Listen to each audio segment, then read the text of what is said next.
Hello, everyone, and welcome to another episode of Stallions Run. Of course, your host is always Buck with Scout. Excuse the voice; I got a little bit of the allergies going on, so a little rough. You might get to see me cough a little bit, but we have a lot to talk about, including the win over the Memphis Showboats. DC Defenders are coming up into town. Scout, I know we have a lot to talk about. Kind of, what's your thoughts overall of before we get into details, your general thoughts of how the game went? Yeah, I was like so excited to be back in Protective. It's a completely different environment than any of the other sports there. I love the Stallions at Protective. I think it brings people together. I feel like there's a lot of people that aren't going to Legion or aren't going to even the UAB games that end up coming to Stallions games. I know like the CBS station, they had people from Prattville come in. They had a few people from Montgomery, and then like I even heard, I'm pretty sure Fox interviewed somebody from Huntsville. So yeah, so I feel like it unites the state even. I think the only one I don't hear a lot is Mobile. Obviously, Mobile is the farthest drive and such. But yeah, Yeah, but I think it's really cool. I thought the game went really well. I thought we had a good attendance. But yeah, but we'll get more into detail. What are your thoughts? yeah. Sorry. So What are your thoughts on the game? we'll kind of get into it. I think overall this was an excellent put together game by Coach Holtz. Not a lot to complain about besides a few things that I'm going to say, and what I kind of already talked about some tweets of mine. I'm very interested in is right now kind of seeing one week four. It's going to be kind of a back to back week for home game, especially. We'll talk about attendance a little bit, which I thought was excellent. Might I add? And then I guess kind of my other thing is I'm just wondering to see how the team adjusts adjusts adjust to having a second home game. Okay, yeah, keep smiling. Okay, um, but I'm interested to kind of see how that's going to kind of come back and how the Stallions are going to say, okay, we have one more home game, then we got to go back right onto the road. So, kind of a couple thoughts I have coming up. But kind of let's get into the game.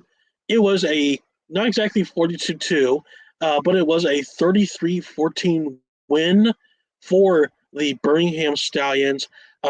Overall, I thought this was an excellent offensive game, even though there were some kind of issues like a couple fumbles.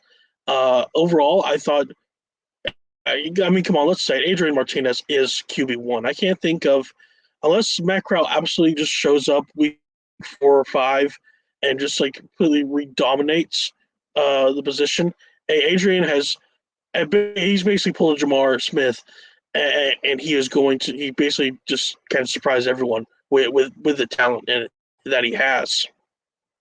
Yeah, Martinez, he had 380 total yards, about 330 were in the past game. Uh, it was insane to me.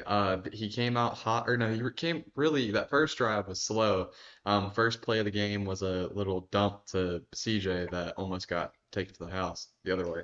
But Yeah, I believe it was Marlon Williams touchdown to like the left corner. mm-hmm. That was insane. Like Yeah, that was mid second quarter, the second score of the game for us, and like at that point I was like, okay, we're turning it up now.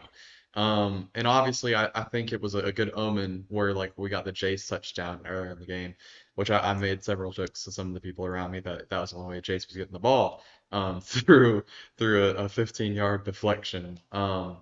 But yeah, but he definitely proved anyone wrong. I believe even we wanted Matt to start at one point. But he mm-hmm. definitely proved anyone wrong that thought that he didn't deserve, the QB1 position going in. Obviously we don't know exactly why he was like we don't know the reasoning or whatever, but he was given QB1, he balled out, and he'll probably get it again. To that point, I could totally see maybe not next game because we do have something on the line here, with the total ranking or the total standings here. But if we have the Houston game coming up, we could see Matt come back as QB1. They could be trying to, giving them equal play in certain areas. But I think for the time being, especially coming up with a more competitive, or I should say more competitive, but a very competitive game this weekend, we should see Martinez back in the saddle. Yeah. Um, I mean, we can already talk about that offense. It basically kept that same pace the entire game. Defense, there's a little bit I want to kind of talk about. Let me start first off by saying this: the Birmingham Stallions defense showed out vast majority of the game. That was scary. I mean, Case Cookus, it felt like at least every two snaps he was getting sacked or tackled or so much pressure that he basically had to just throw the ball to no one, and that was awesome to see. I mean, you know, when it came to any complaints about the offseason, about that defense, it was not, hey, the front seven are the issue. No, that was not the complaint at all. And so seeing that I'm sorry, the Memphis O line like that. I mean, I think we talked about this last week. We kind of said that could be a potential issue to point out. It Yeah. was an issue to point out because hot knife through butter. That's all it was. Boom, and right into Case Cookus.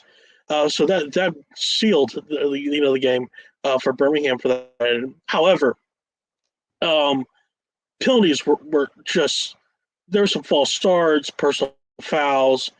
I Yeah. can think of a couple. I mean, here's one. We lost a touchdown because of a false start. Yeah. They had the showboats at their own end zone. Fumble happens. Case gets out of his hand. Would have been a touchdown if not for a false start. It's like, Yeah. come on, guys. I mean, we did not. I did not. Unless like maybe it was kind of there week one or week two. I don't remember this many penalties on the Birmingham defense. Do you remember seeing that kind of at all? The funniest thing is, I think even last year we had more simple mistakes at home. I'm not sure exactly like where the blame is there, but I know like even though we thought the refs were against us in the Houston game last year, that was a home game. That wasn't the game in Oh, they were. Memphis. But you know what I'm saying? Like we tend to have more mistakes, more penalties, more drawn flags at home. And I will say just one thing on the defensive line. It was insane. We had 8 sacks for those unaware. Two of them through Carlos Davis and two of them through DeMarcus Mitchell. Carlos Davis even could have had a third or a potential forced fumble on that offsides. It was the D tackle that ended up jumping on that play. But yeah, but even like this might be the most individual players on a defensive box score that I've ever seen. And we might as well go through a few of them. Obviously Mm, DeMarcus Mitchell and Carlos Davis had 2 sacks, but also Jonathan Garvin had 2 sacks, super notable. Garvin also had according to PFF, he had the highest rating of a D lineman, I believe, across the league. Could be wrong mm. there, but I swear I saw someone post that.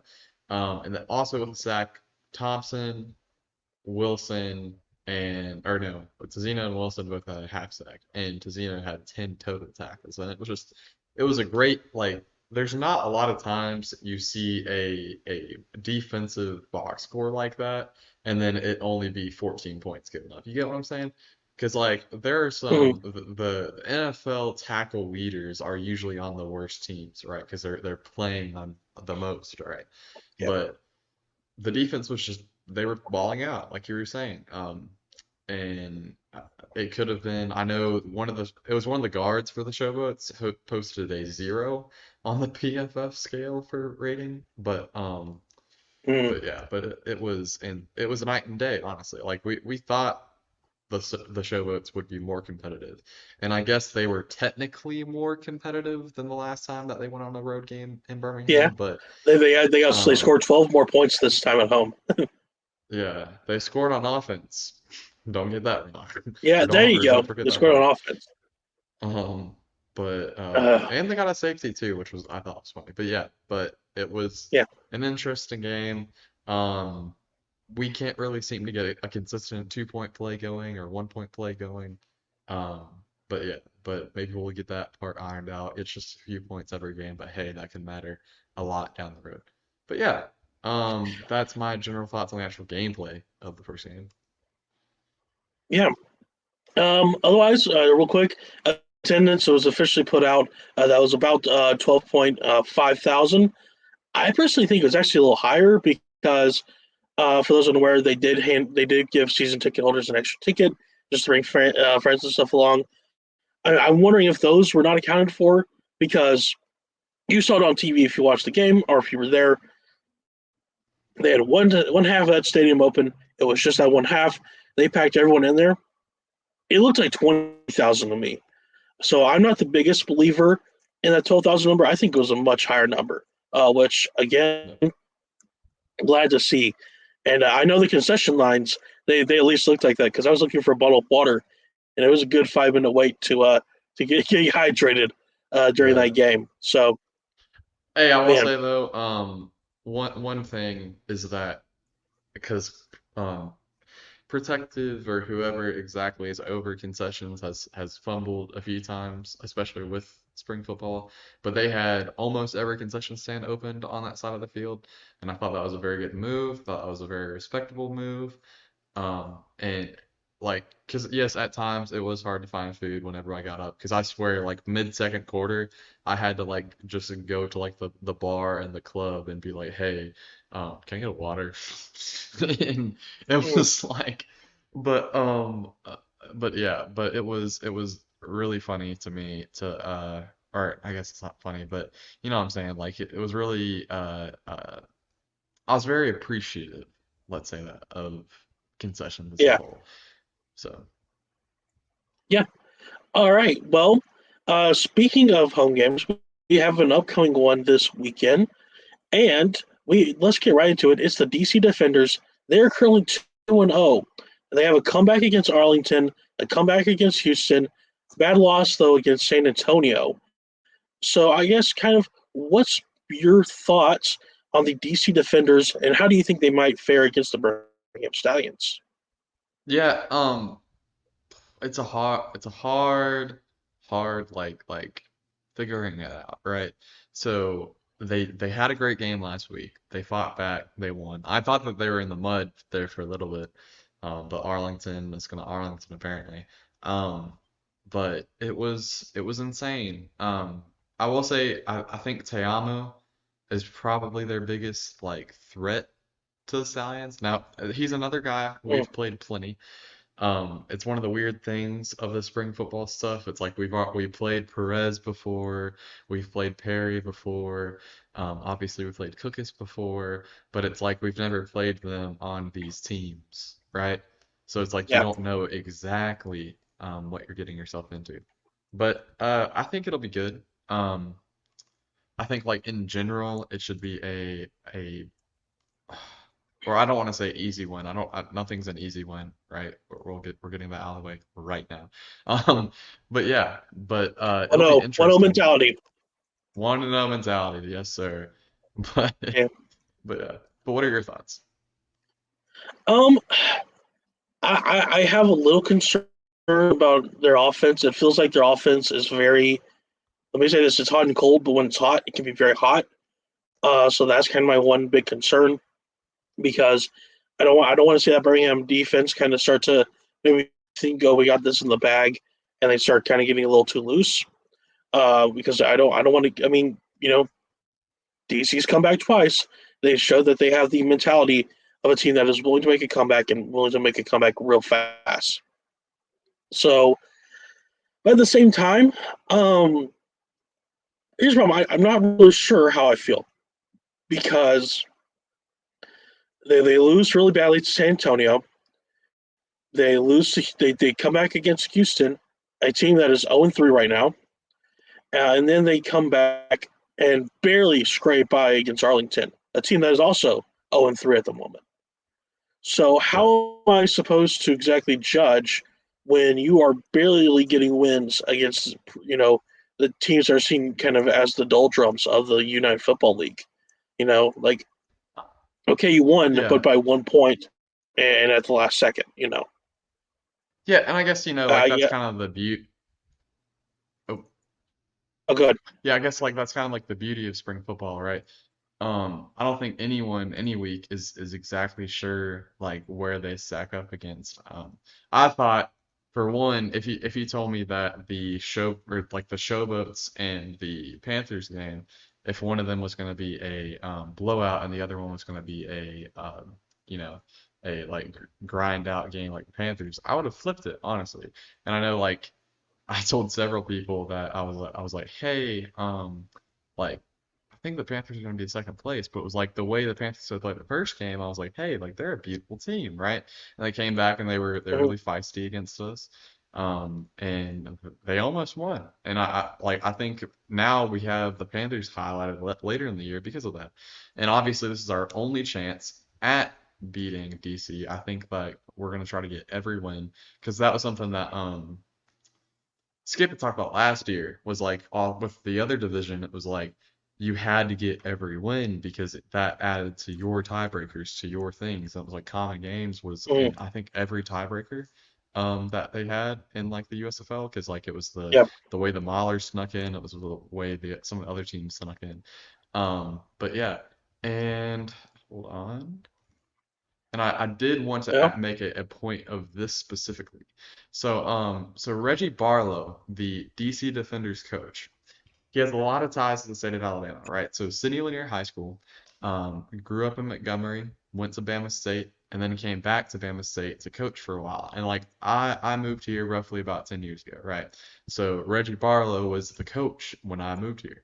So he's played in Birmingham plenty of times. Because like this is one of the things with the that I've heard a lot of the XFL guys and the USFL guys be like, well, X coach hasn't played in Y stadium. So he's only played in Legion before, obviously, because Protected is new, but he's played in Birmingham before. He knows the how Birmingham fans can be. Um, believe he played there Mhm. like 14 times already. And he's a great coach. He has a huge, a huge career like history or whatever. I think Yeah. he'll be bringing it this game. They won 9 games for a reason last year. They only lost to the Guardians on a last second field goal attempt. I know I made that joke about, how we have all the Guardians off the field staff, but I think Barlow he's gonna bring us his best stuff, like we're gonna this will probably be the most competitive game of the year. And I'll probably end up Mm. saying that again, but currently what I think about this game is we have a grinded out offense versus a grinded out defense. And then on our offense is like it's a good matchup. We have a athletic offense versus an athletic defense. Um, so yeah, but that's all my thoughts on, just like pregame and all that type of thing. So All right. Well, I guess let's kind of get into the score predictions. So here's how I think this game's going to go. I think once again, DC decent team, bottom of that decent list though. I am saying that we are going to see not exactly a blowout, but I'm thinking a score similar to Memphis. But this time I'm going to say Birmingham scores a little bit more. I am saying it is going to be 40 Birmingham. I'm going to say it's going to end up being 18 DC. I think DC is going to get a couple either field goals or an extra touchdown. So I'll take that. So so Scout, you I see said that face of yours. So you said 40 to 18. Yes, Birmingham Okay. win. Okay. Um, uh, definitely going to be the most different that we're going to be in this period. I think we'll score 24. We're going to score 17 in the first half, and we're going to score 7 in the second half. And I believe the defenders will score 20, but they'll score like 3 in the first half and 17 in the second half. So it'll be Mm. 24 to 20 Stallions. And I think it'll work similar to the last game, just in reverse. I think we'll get hot early, and then we'll lose it a little bit, but I think we'll still keep it. Like our defense is still good enough to keep a 20-point lead at halftime into the win. But yeah, because this is a grinded out team. Like this is like you cannot put this team out until proven otherwise. You cannot put this team out. And hey, we might put this team out, but I'm not gonna like their current record, their current history. You have to just give it to them and say, hey, um, like it looks like they're gonna try to make a push. I don't know if it's the way they do halftime adjustments. I don't know if they just swap something up and it's just completely different than anybody. But yeah, but I think it'll be a good matchup. And just one last thing to say. So about attendance and about week one and about the game one, game two, and even game three. I think last week had the most obstacles of any of the first 3 weeks of games or the first 3 games. So last game, DC, and then the Battlehawks. I think this game will get whoever didn't come from A-Day to come, right? Now, there might be some people that they came to the first game and they don't really want to come again 2 weeks in a row. I totally get that, right? But I think we'll get people from A-Day, and then I think we'll get some other people, and I think we'll honestly get a near number. It was like what 12-5, 12-6. We'll probably get between 10 to 13. But St. Louis, May 11th, 4 p.m. Mm, I'm shooting my shot mm. right now. Wow, a month out, but I swear that game's gonna be the one that gets like 15K to 20K. Like, All right. Well, Scout. We have reached the end of the episode for this week's episode of Stallions Run. Where can people find you? yeah, so you can find me at Southern Charm SP on Twitter, and then Southern Charm Sports mostly everywhere else. And yeah, All right, and you can find me at Stallions UFM. Not too hard to just type that in. I put thoughts out during like kind of halftime and full time kind of giving game thoughts. I talk about news during the week and more. So be sure to follow me at Stallions UFM if you want to kind of keep up with science content right there. But until then, we'll see you guys next week.